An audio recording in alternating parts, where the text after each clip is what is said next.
Now let's look at how we can switch subscriptions at runtime. So on the right there, we're already subscribed to Intel and AMD, and on the 50th iteration, we will switch our subscriptions to Apple only. I think my brain was fried there for a second, so it was a bit of a typo. But on the 50th iteration, we will unsubscribe to the existing topics and subscribe to the new topic, Apple.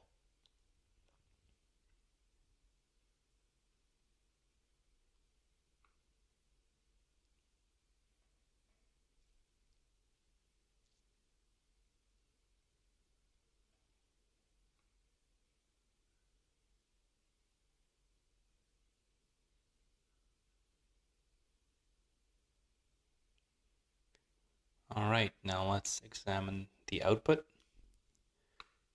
As you can see, we're subscribed to Intel and AMD, and on the 50th iteration, only Apple is being published.